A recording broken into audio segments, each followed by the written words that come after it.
Expressing an opinion about the news does not negate one's status as a news reporter or as a correspondent or as a news anchor.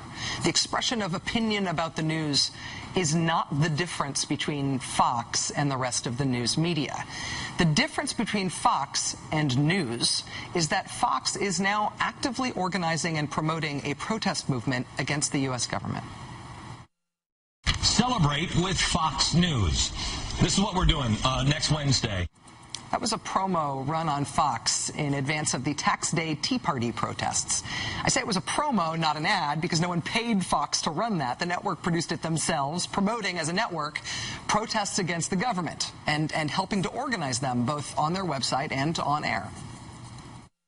We want to be with you and your Tea Party. If you have a Tea Party anywhere that we're not covering one of those, email me at glennbeck@foxnews.com. We may cover your Tea Party live on April 15th.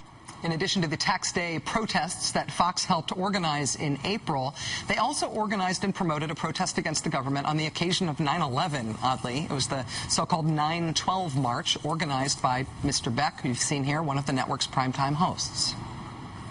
I launched a project back in March, and it comes together Saturday, September 12th, 9/12. Thousands of people are going to gather in Washington, D.C. and around the nation to stand up for the principles and the values that have made America great.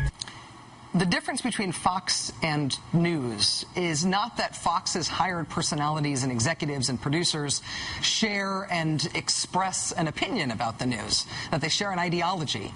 Opinion has always been a kissing cousin to news, and one man's ideology is another man's objective passion. The difference between Fox and news, the way in which one of these things is not like the other, is that only one of these organizations is organizing anti-government street protests. There's nothing wrong with that. It's perfectly legal as far as I know. It just makes Fox an opposition political outlet to the Democratic Party and the Obama White House rather than a normal news channel.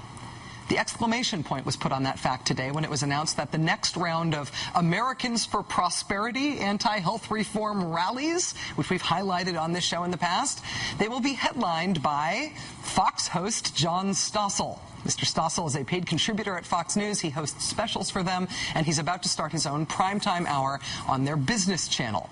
But not before he tours Arkansas, leading rallies against what our friends at Americans for Prosperity call the dangers of government-forced health care.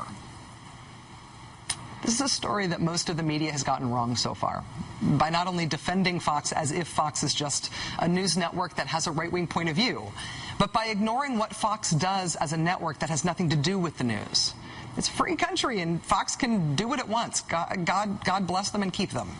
But it would frankly be strange. It would be weird for the White House, for the U.S. government, to treat a group that is organizing protests and rallies against it as if that group is just covering the news.